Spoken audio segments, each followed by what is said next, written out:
say that in 4 days, with the help of the great people of North Carolina, we're going to send Kamala Harris to San Francisco, where she belongs, and we're going to make Donald Trump the next president of the United States. Now, we've got a lot of special guests here. Before we get started, I want to give a shout out to some of those special guests. We've, of course, got the great RNC chair, Michael Watley. Michael, thank you so much for your leadership and everything you're doing. Seated next to Michael is, of course, my favorite person in the rally. No offense to anybody here, but my lovely wife, Usha, is here on the trail with us.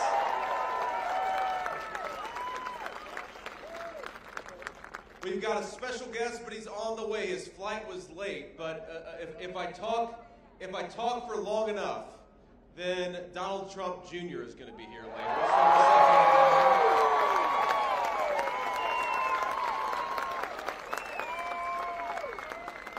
I've got to talk for a very long time for Don to get here. That's okay. That's all right. We'll do that.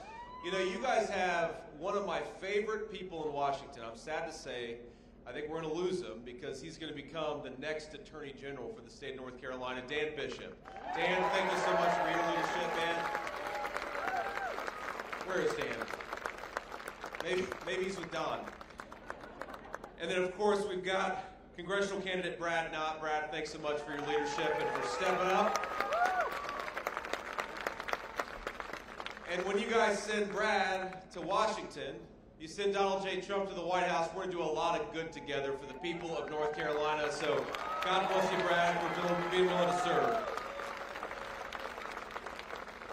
Now, I want to start here because I don't want to screw this up about early voting because, you know, at this point I'm spending, I'm seeing 4 different states every single day. So earlier in Michigan, they've still got a few more days, but here in North Carolina, you've got 1 more day of early voting. So who here has voted early already? Wow. What the hell are you guys doing here? Go get a friend and take him to the polls.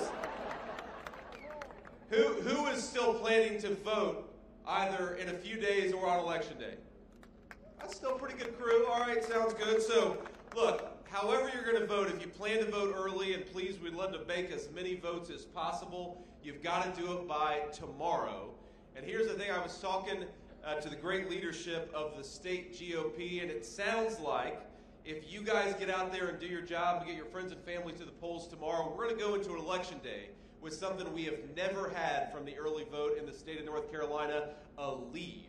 And that's a very big thing for this campaign.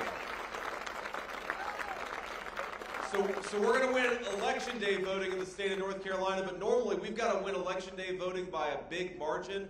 I think that on election day we're going to win by a big margin, but that's going to mean a North Carolina landslide. Let's make it happen. Let's make this thing too big to rig. I don't want to win North Carolina by 20,000 votes. I want to win North Carolina by 200,000 votes, and I'd like to have your help get there. So I want to make a few requests before we sort of get started. We talk about why we're going to make Donald Trump the next president. Let's talk about the how.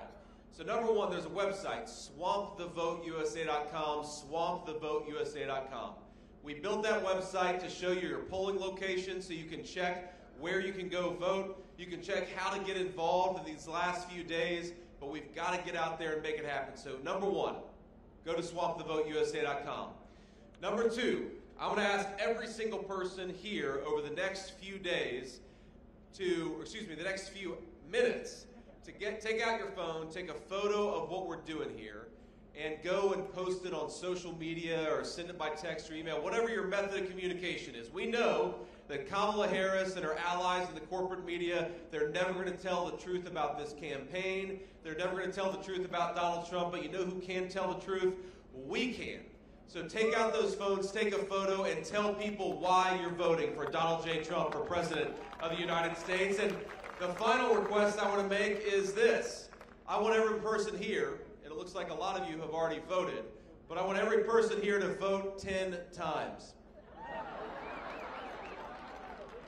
The legal way.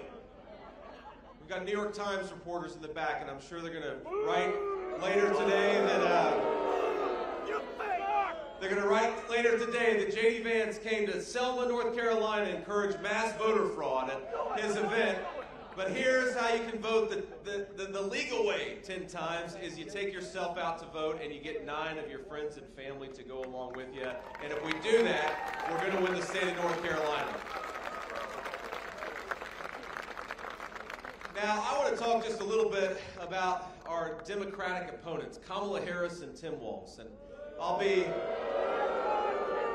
I see you feel about him the same way I do. I will say about poor Tim Walz. I know we have some great Christian people here, and I'm sure people of other faiths. If you would, spare a prayer for Tim Walz, because he's got the toughest job in American politics. Tim Walz has got to go out there and try to convince our fellow citizens that Kamala Harris is fit to be President of the United States. That is a tough job, ladies and gentlemen.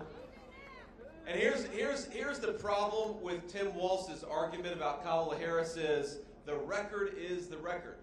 Kamala Harris has been vice president for 3.5 years, and because of her leadership, or lack thereof, North Carolinians are paying over $1,000 more per month to afford today what they could have afforded when Donald J. Trump was president.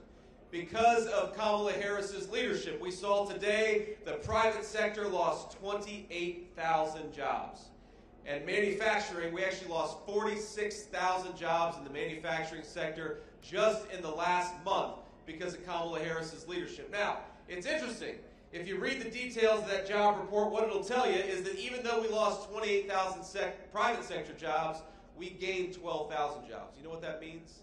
That means we created a lot of jobs in government, but not a lot of jobs in the private sector. We created a lot of jobs for IRS bureaucrats who are going to harass you, but not a lot of jobs for hard-working North Carolina families. That means we shipped, when we talk about losing 46,000 manufacturing jobs, that means we're shipping a lot of good North Carolina jobs to Mexico, to China, but we're not creating a lot of good jobs for North Carolina families who need them. So in 4 short days, we get to send a message to Kamala Harris. We don't trust your promises. We don't trust your slogans. We trust what you have done in the last 4 years. It has been a failure, and we are going to say to Kamala Harris, you are fired. We're going back to the leadership of Donald J. Trump.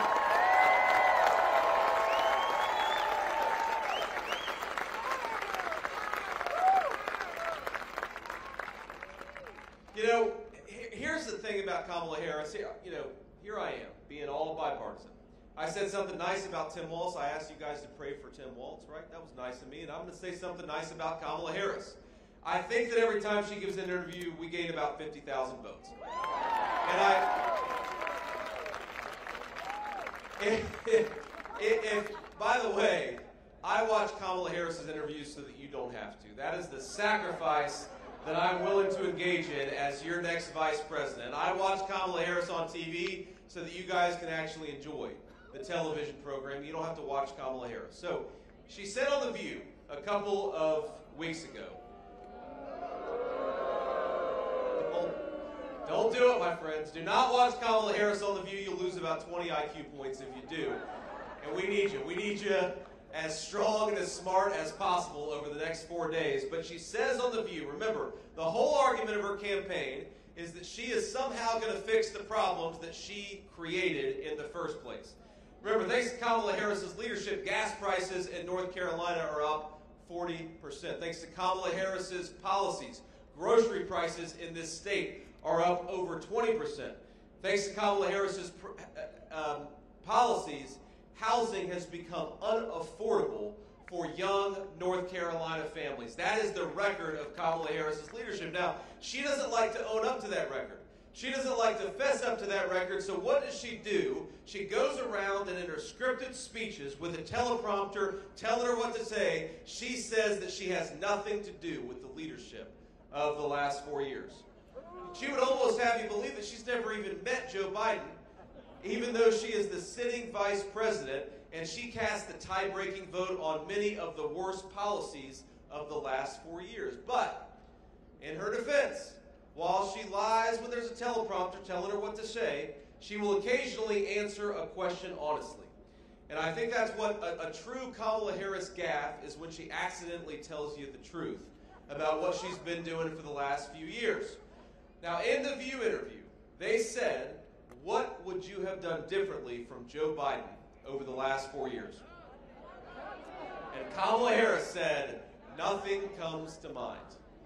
Now, that could be, in her defense, that could be the slogan of the Harris Waltz campaign. Harris Waltz, nothing comes to mind. But in a 20-second interview clip, Kamala Harris revealed that the entire argument of her campaign is fundamentally not true, because she represents the same tired approach, the same failed policies of the last 4 years, and I don't think North Carolina families can afford it. I don't think North Carolina families want it. And what I do think that North Carolina families want is to get back to the common sense leadership of Donald J. Trump, and that's what we're going to do.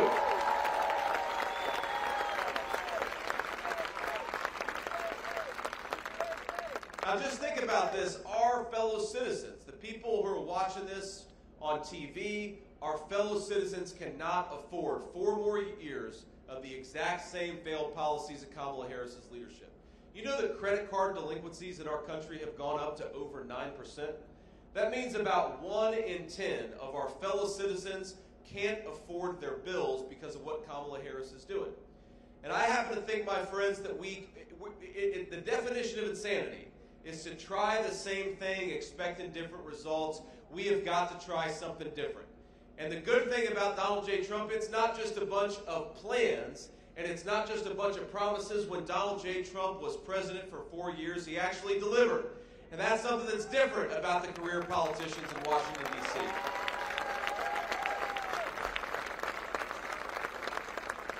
So yeah, Donald Trump has a plan to get back to low inflation and affordable groceries, but it's not just a plan. Because when Donald Trump was president, grocery prices were stable and inflation was at 1.5%, which was a historical low. When Donald J. Trump was president, wages were rising at the fastest rate in 40 years in the United States of America.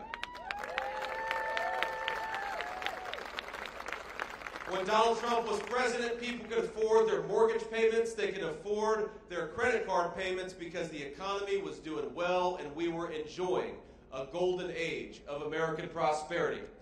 And importantly, when Donald J. Trump was president, the border was secure and we were deporting people who came into this country illegally.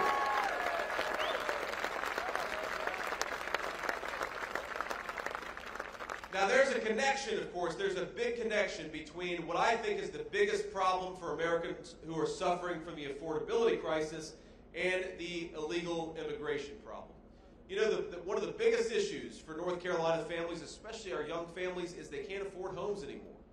And what I want, what President Trump wants, is we want to pursue the kind of economic policies where North Carolina families can actually afford to buy a home in this state that all of us love. And that's not happening right now. You talk to young people in this country right now, they're terrified that if we keep going down the Kamala Harris route, they're not going to be able to afford to buy a home. They're not going to be able to afford to start a family. They're not going to be able to afford to put groceries and food on the table because Kamala Harris is pursuing some really crazy economic policies. Well, we happen to think that we've got to take this country in a different direction. And here are 2 concrete things that we're going to do to make housing more affordable. And that's one of my favorite things, by the way, about Kamala Harris, is you ask her, what specifically do you want to do to make housing more affordable for North Carolina families? And she'll say, well, I grew up in a middle-class family. Or, well, I used to work at McDonald's, and I was really good at making the hash browns. That's what Kamala Harris will say. And by the way, I don't even know if I believe that. I think maybe Donald J. Trump has worked at McDonald's longer than Kamala Harris has.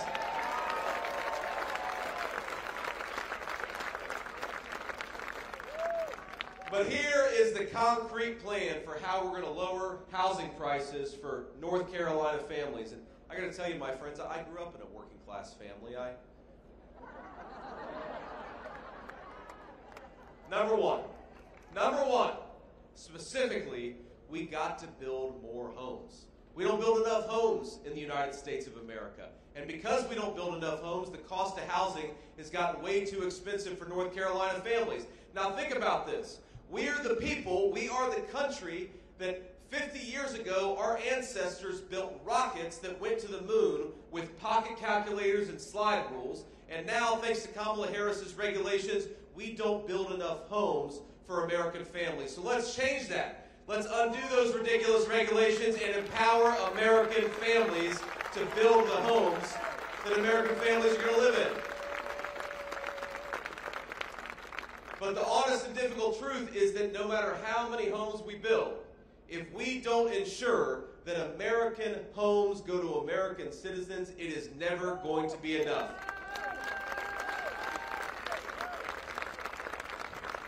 And this, my friends, is the connection between the border crisis and the housing affordability crisis. When you let 25 million people into the United States of America who have no legal right to be here, you roll out the red carpet for illegal immigration, you promise to give them Social Security, Medicare, and housing benefits, you've got to put those 25 million people somewhere.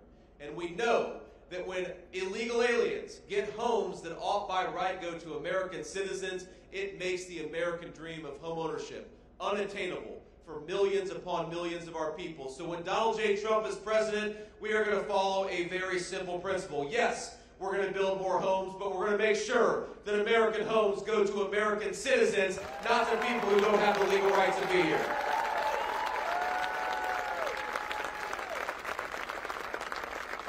And look, the border crisis is more than just a housing crisis. The border crisis is a drug crisis because we've allowed the Mexican drug cartels to bring in fentanyl at record levels. We've got 100,000 American citizens who are dying of fentanyl overdoses every single year because Kamala Harris let the drug cartels turn this country into a drug trafficking zone. Now, a lot of you know my story. A lot of you know that my family struggled. My mom struggled with addiction. And I'm proud of my mom, my friend. She's now about to celebrate 10 years clean and sober, and I'm so proud of her.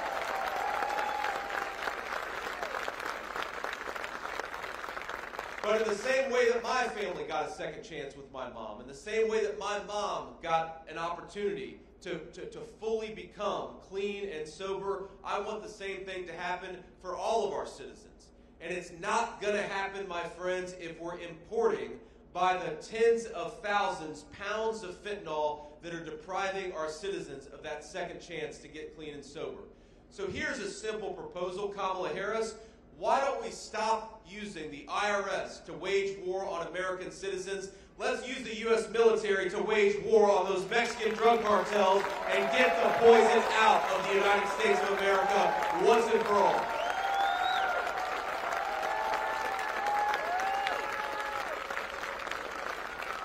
While Kamala Harris is saying to roll out the red carpet for millions upon millions of illegal immigration, Donald J. Trump has a different plan. Pack your bags, illegal immigrants, because in 3 months, you're going back home.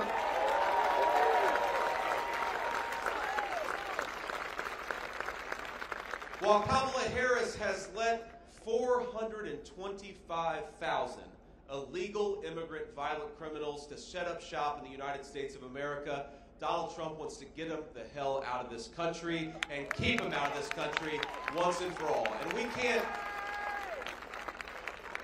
425,000 illegal immigrant criminals, that is an unfathomable number of people who don't even have the legal right to be in this country. That's more than twice the size of the United States Marine Corps. I'm a proud veteran of the United States Marine Corps. Semper Fi to all the Marines. And we thank everybody for their service, whatever branch of service they served in, but more than double the size of the United States Marine Corps in this country because Kamala Harris refuses to do her job as border czar. That's a disgrace. And we can do so much better, and we will in 4 days when we make Donald J. Trump the president-elect once again.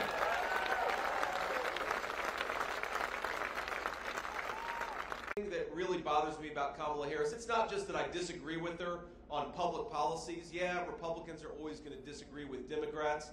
It's that Kamala Harris, instead of persuading her fellow citizens, she would rather censor you and silence you. Think about this. When confronted with her citizens who are telling Kamala Harris that you did a terrible job by opening up the southern border, what does Kamala Harris do? She calls them racist. She calls them nativists. She calls them bad people for daring to notice that Kamala Harris flooded this country with Mexican drug cartels and fentanyl. When confronted with her wide open southern border, Kamala Harris would rather call you names than fix this country's problems. When confronted with the fact that Americans can't afford groceries, she would rather insult her fellow citizens, call them fascists, and call them garbage, rather than recognize that her policies have been a failure.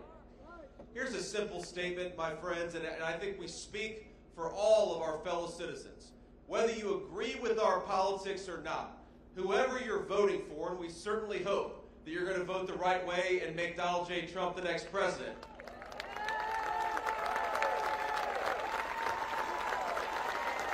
That's right.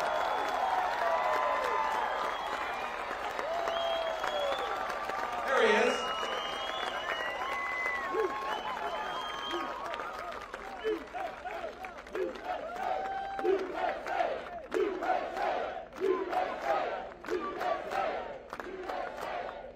Don't worry. I think I'm going to make Don sing for his supper here. We're going to call Don up here in a second. But here's the thing. When we spoke in Michigan before, oh, we got one here too. We got one here. You see this garbage truck over here? You know, if you're struggling, my friends, with the price of groceries, you're not garbage. If you're pissed off about Kamala Harris's open border, you're not a bad person. And I, for one, am sick of having an American leadership that attacks the citizens of this country rather than solving this country's problems. So while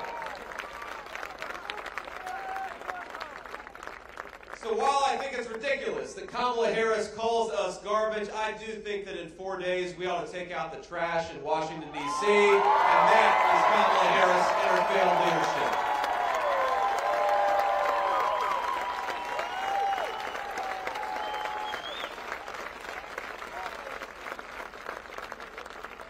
Think about this. I mean, look, President Trump is well known as the best counterpuncher in American politics. You don't want to go after Donald Trump if you work in politics, trust me.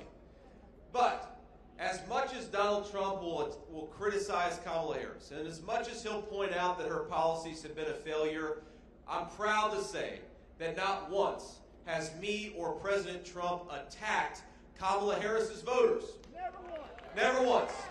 Because here's what we believe.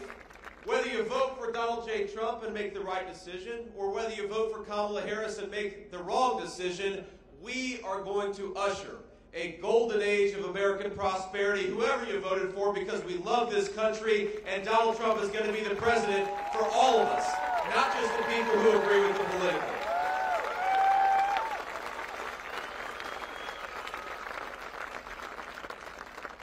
You're not garbage for wanting the southern border enforced. You're not garbage for wanting to afford the price of groceries. You're not garbage for thinking that Kamala Harris has done a bad job. And you're not garbage for loving this country enough to vote for change, to vote the bumps out, and to vote for Donald J. Trump to be the next president of the United States.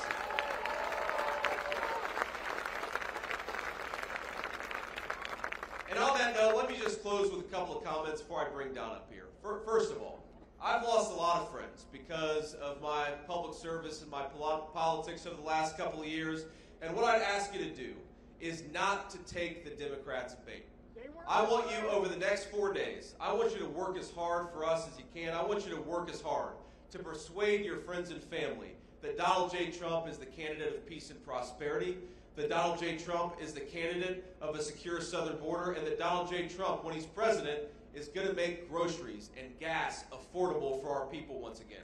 I want you to convince them of that because it's true, and all of us here believe it. But if you're not able to convince them, and they do vote the wrong way, I want you to love those people anyway.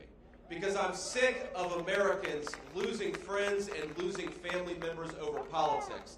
I'm sick of Americans following Joe Biden and Kamala Harris into thinking that the people who disagree with them politically are bad people. They're not bad people. They may be wrong about politics, but I want us to lead Because when Donald Trump is president, trust me, he says it in public, he says the same thing in private. He wants prosperity back for all of us, whoever we voted for, because that's the job of an American president, and those are the feelings of an American patriot.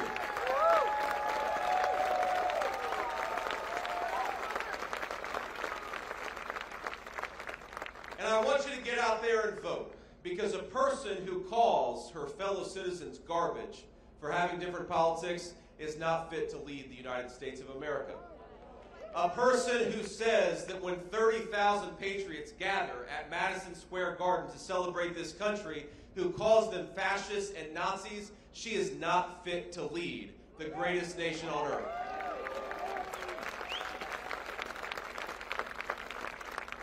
And so in 4 days, I don't want us to just make Donald Trump the President of the United States. I want us to reject Kamala Harris's broken policies. Let's reject Kamala Harris's open border. Let's reject Kamala Harris's broken economic leadership. And let's reject Kamala Harris attacking her fellow citizens instead of serving this great nation. My friends, we got 4 days. Let's go get it done. God bless you. Thank you for having me. And let's get our man over the finish line. Thank you all.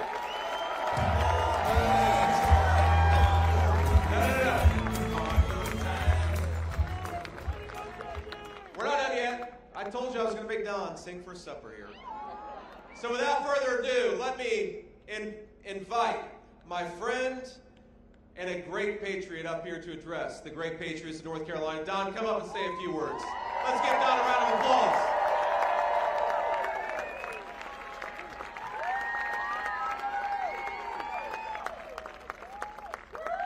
I don't know, it's not often that I dislike following someone in politics. Normally they make it pretty easy because you get the Kamala Harris word salad or some sort of other nonsense, but how great is JD? What I love most about JD is now, for our movement, for America First, isn't it nice to have a bench? Isn't it nice to have people that'll fight for you the way my father has fought for you?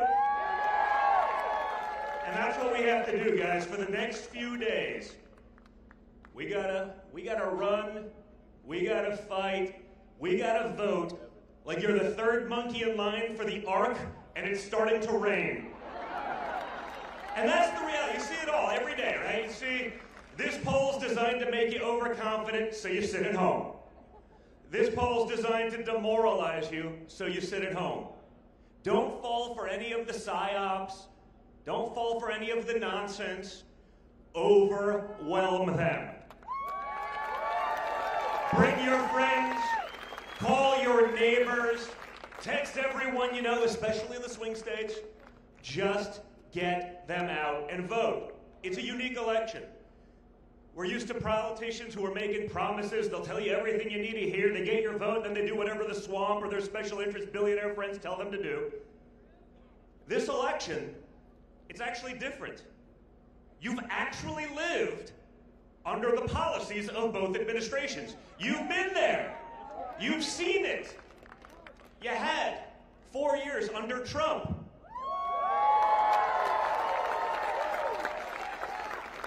And you've had 4 years under Biden and Harris.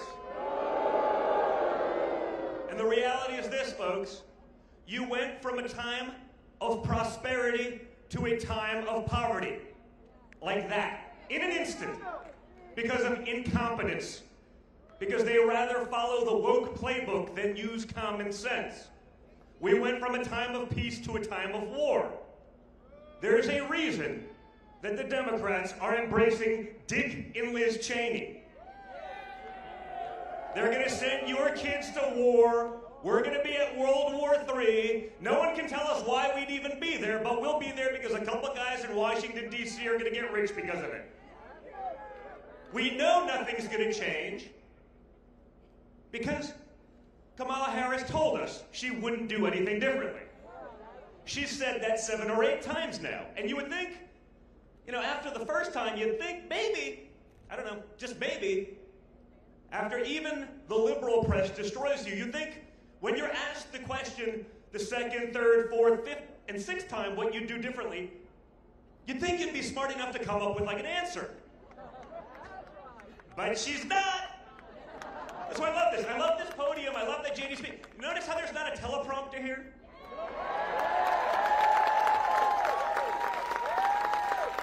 Yeah, I was in Batcave, North Carolina this morning. We were handing out literally like $250,000 worth of Kuyu gear to people who lost everything, clothing, for the volunteers, for the people who are fighting. With the great folks at Samaritan's Purse doing the work that FEMA should be doing. I was up there 2 weeks ago, much closer to the incident, and I got to see both the worst of Mother Nature as well as the best of America, the best of humanity in action. Guys, it's not that hard. We can fix these things, but we can't do it by ourselves. We can't do it alone. We've seen that. When my father was the president of the United States, they canceled, shut down, suppressed, censored the most powerful man in the world. They then tried to impeach him twice. They tried to jail him. They tried to take away his businesses. They want to put him away for 750 years. Seems like a long time for like creating jobs, low interest rates, a solid economy, like peace deals in the Middle East. I know that goes against everything Washington stands for, but it seems rather extreme. And I understand my dad is a young and vibrant man, but 750 years seems like a very long time, even for him. So guys, it's in your hands at this point, okay? One guy can't do it by himself, but with an army of you, putting in every effort imaginable for the next few days, we can win. It's not a fair fight. We don't pretend it is. You see the press today, right? My father says, it's strange. If Liz Cheney wants to be in all of these wars, she should pick up arms. But it seems like the people that get us in the wars never seem to be the people fighting them. The media says, Donald Trump thinks that Liz Cheney should be shot. But that's what we're dealing with, right? They have nothing else. They can't run on their accomplishments because they have none. The only things they've changed are for the worse for Americans, and everyone sees it. But we are still up against a very powerful machine. It's $1 trillion industry, the mainstream media. $1 trillion in big tech, backstopping them, censoring and suppressing all of you while artificially boosting their nonsense. But again, if we all get together, we all put in that effort, we all put in that time, we can and we will fix our country. We will make it great again. So I'm going to give the mic back to JD. I was running around a little late. I apologize, JD. I was a little late, but I think we're doing some good for North Carolina. You guys are the best. That energy, that will, that fight, that will is the exact same thing like we saw with my father when he got up on July 13th after getting shot in the face.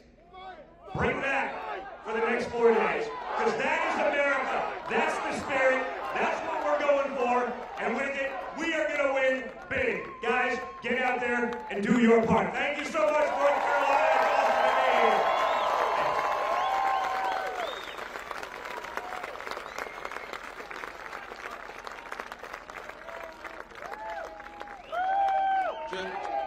Just an awesome guy and an awesome family. Thank you. So,